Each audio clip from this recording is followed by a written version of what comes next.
شروع اللہ کے نام سے جو سب پر مہربان ہے، بہت مہربان ہے۔ اے چادر میں لپٹنے والے، رات کا تھوڑا حصہ چھوڑ کر باقی رات میں عبادت کے لیے کھڑے ہو جایا کرو۔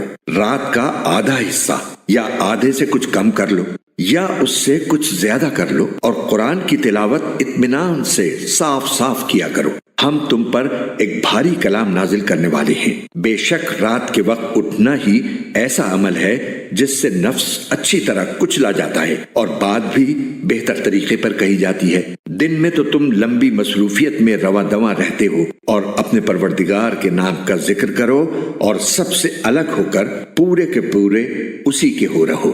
وہ مشرق و مغرب کا مالک ہے، اس کے سوا کوئی معبود نہیں، اس لیے اسی کو کارساز بنا لو۔ اور جو باتیں یہ کافر لوگ کہتے ہیں ان پر صبر سے کام لو اور خوبصورتی کے ساتھ ان سے کنارہ کر لو۔ اور تمہیں جھٹلانے والے جو عیش و عشرت کے مالک بنے ہوئے ہیں ان کا معاملہ مجھ پر چھوڑ دو اور انہیں تھوڑے دن اور مہلت دو۔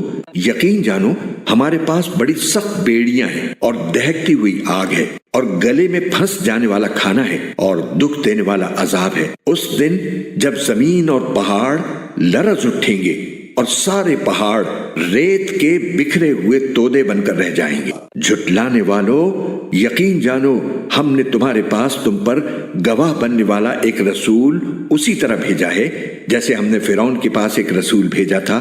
پھر فرعون نے رسول کا کہنا نہیں مانا تو ہم نے اسے ایسی پکڑ میں لے لیا جو اس کے لیے زبردست وبال تھی۔ اگر تم بھی نہ مانے تو پھر اس دن سے کیسے بچو گے جو بچوں کو بوڑھا بنا دے گا اور جس سے آسمان پھٹ پڑے گا۔ اللہ کے وعدے کو تو پورا ہو کر رہنا ہے۔ یہ ایک نصیحت کی بات ہے، اب جو چاہے اپنے پروردگار کی طرف جانے والا راستہ اختیار کر لے۔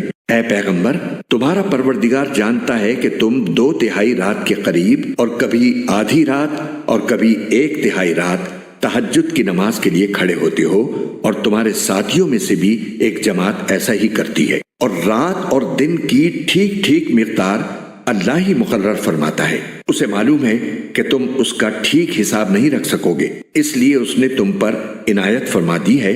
اب تم اتنا قرآن پڑھ لیا کرو جتنا آسان ہو۔ اللہ کو علم ہے کہ تم میں کچھ لوگ بیمار ہوں گے اور کچھ دوسرے ایسے ہوں گے جو اللہ کا فضل تلاش کرنے کے لیے زمین میں سفر کر رہے ہوں گے، اور کچھ ایسے جو اللہ کے راستے میں جنگ کر رہے ہوں گے۔ لہٰذا تم اس قرآن میں سے اتنا ہی پڑھ لیا کرو جتنا آسان ہو، اور نماز قائم کرو اور زکوٰۃ ادا کرو اور اللہ کو قرض دو، اچھا والا قرض۔ اور تم اپنے آپ کے لیے جو بھلائی بھی آگے بھیجو گے اسے اللہ کے پاس جا کر اس طرح پاؤ گے کہ وہ کہیں بہتر حالت میں اور بڑے زبردست